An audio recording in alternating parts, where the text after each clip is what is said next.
Selesai asyar, ku lanjutkan perjalanan. Perjalanan yang diiringi tawa anak-anak kecil di sepanjang jalan. Ada yang lari ketakutan saat melihatku. Ada pula yang berteriak sambil menunjuk, "Orang gila!" Orang gila. Aku tersenyum sendiri. Mungkin memang beginilah tampang orang yang sedang menggila karena mencari Tuhan. Jalanan kembali menanjak dan menurun. Tapi anehnya, aku lebih nyaman saat tanjakan. Karena saat menurun, kaki harus bekerja menahan tubuh agar tak tergelincir. Apalagi kalau jalannya rusak, dipenuhi batu tajam dan bongkahan aspal yang copot. Sakitnya bukan main. Setiap langkah seperti ujian kesabaran. Aku heran.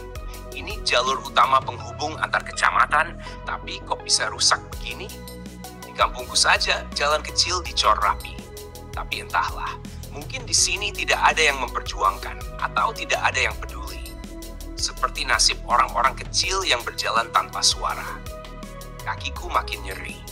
Ku pincang-pincang melewati turunan yang rusak. Dari kejauhan tampak pemukiman. Beberapa orang duduk nongkrong di pos ronda atau warung pinggir jalan. Tatapan mereka mengarah padaku. Ada yang bisik-bisik, lalu terdengar suara cukup keras. Itu mah jalannya pura-pura pincang. Aku diam, tak menoleh. Hanya terus berjalan. Saat jalanan mulai rata, kakiku memang mulai berjalan lebih normal. Itu kan, baru juga dibilangin. Suara mereka menyusul, disambut tawa kecil yang menggema. Aku tetap diam. Bukannya tak peduli, tapi aku belajar bahwa tak semua suara harus dijawab. Kadang, diam adalah bentuk zikir terbaik atas prasangka. Beberapa ratus meter kemudian, suara khas knalpot motor RX King memecah suasana. Motor itu mendekat lalu berhenti di sampingku. Ini buat makan. Lelaki muda di atas motor itu menyodorkan kantong plastik. Isinya gorengan dan gitu. Aku terdiam sejenak. Menerima sambil berkata pelan, "Terima kasih." Hatiku nyaris meleleh. Seharian berjalan tanpa sebutir nasi pun masuk ke perut. Tapi anehnya aku belum merasa benar-benar lapar. Mungkin karena hati masih terus digembleng. Atau mungkin karena Allah belum mengizinkan aku benar-benar merasa lapar. Dongakkan kepala. Di atas gapura tertulis nama tempat ini, Kedewan. Entah mengapa, aku merasa di tempat ini Allah mengajarkan satu hal. Bahkan dalam luka akan selalu ada tangan yang datang, bukan untuk menyembuhkan sepenuhnya, tapi cukup untuk membuat kita yakin bahwa Dia tidak pernah membiarkan kita sendirian. Kulihat dalam kantong plastik yang tadi diberikan oleh pemuda bermotor itu, ada gorengan dan sepotong getuk. Tapi entah mengapa, meskipun seharian belum makan apapun, perut ini masih saja tak menunjukkan tanda-tanda lapar. Mungkin karena yang lapar bukan sekadar tubuh, tapi jiwalah yang sedang menjerit mencari arti. Di sebuah gapura kulihat tulisan Kedewan, nama sebuah desa yang menjadi saksi bisu langkah-langkah kecilku sore itu. Aku terus berjalan menyusuri jalanan sunyi yang membelah hamparan ladang jagung, pohon jati, dan bukit rendah yang berjajar seolah memagari perjalanan ini. Waktu mulai mendekati maghrib. Langit pun ikut bersedih, mendung menggantung seperti isyarat bahwa hujan akan segera turun. Tes.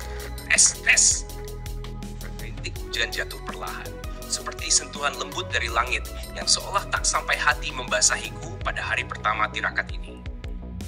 Tapi rintik kecil itu perlahan berubah menjadi deras, memburu langkahku yang semakin cepat.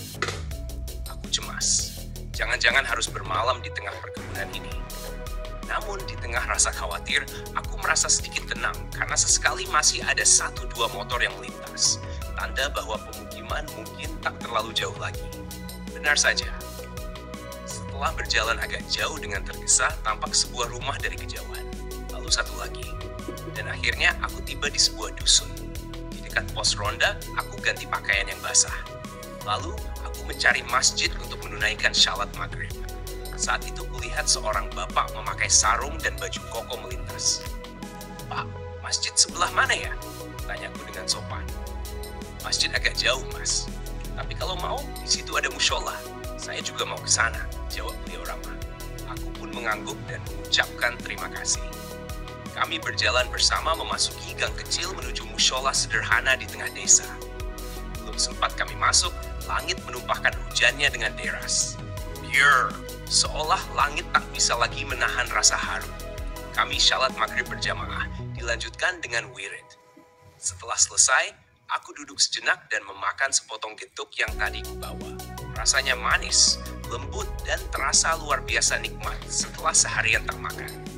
Sungguh, nikmat sekecil apapun bila disyukuri menjadi karunia yang tak bisa diukur. Tiba-tiba seorang menghampiriku sambil menjulurkan tangan untuk bersalaman. "Mas, orang mana ya?" tanyanya dengan senyum hangat. "Saya dari Magelang, Pak. Tapi ini berangkatnya dari Senori, Tuban," jawabku sambil membalas jabatan tangannya. "Tujuan mau kemana, Mas?" "Saya Parjo. Kalau Mas siapa namanya?" "Saya Upil, Pak," jawabku dengan nada santai. "Gak tahu juga mau kemana, cuma jalan kaki saja." "Oh, jalan kaki? Lagi tirakat ya, Mas?" tanya beliau penuh rasa ingin tahu. "Ya, semacam itu, Pak." "Baru berapa lama ngajinya?" "Baru 7 bulan, Pak." Pak Parjo tampak sedikit heran. "Baru 7 bulan sudah tirakat begini, Mas? Apa nggak apa-apa?" "Nggak apa-apa, Pak. Di pondok saya banyak santri yang juga menjalani tirakat," jawabku sambil tersenyum. "Guru ngajinya siapa?" "Kiai Febrian. Beliau masih muda, umurnya sekitar 40 tahunan." Pak Parjo mengangguk. "Wah, saya belum pernah dengar. Kalau di sini yang dikenal Kiai." Aku tersenyum. Memang guruku tidak terkenal di dunia nyata, tapi di alam ruh namanya sangat dikenal. Dalam obrolan kami, Pak Parjo banyak bercerita tentang hutan-hutan yang telah habis ditebang tanpa reboisasi. Katanya, itulah sebab daerah ini kadang terkena banjir. Ia juga bercerita tentang anak-anak muda di kampung itu yang banyak merantau, meninggalkan tanah kelahiran mereka. Aku mengamati mushola itu. Benar kata Pak Parjo, nyaris tak kulihat anak muda. Hanya bapak-bapak dan kakek-kakek yang setia datang berjamaah. Malam pun tiba, salat Isya kami laksanakan bersama, disusul wirid. Lalu satu demi satu jamaah pulang. Mushola mulai sunyi, hanya aku sendiri yang tersisa. Hujan kini hanya rintik-rintik kecil. Tiba-tiba terdengar suara lembut dari seorang ibu di rumah sebelah mushola. "Mas, ini minum dulu. Sudah saya buatkan teh manis." Aku menghampiri dan menjawab dengan senyum, "Nggih, terima kasih." Aku minum teh itu perlahan di teras rumah beliau. Hangat dan manis, dalam suasana dingin sehabis hujan, rasanya seperti tegukan kasih sayang yang tulus. Alhamdulillah, nikmat sekali. Setelah teh itu habis, aku kembalikan gelasnya. "Terima kasih, Bu. Gelasnya saya taruh sini ya." Saya pamit. "Loh, Mas, ini sedang saya buatkan super mie," jawab ibu itu dengan senyum hangat. Aku hanya tersenyum, sedikit tertunduk. "Terima kasih, Bu. Tidur di mushola saja, Mas. Tidak hujan-hujanan lagi." "Tidak, terima kasih. Memang tidak diperbolehkan tidur di mushola. Dalam tirakat ngedan ini, memang ada aturan yang harus ditaati. Tidak boleh tidur di masjid atau mushola.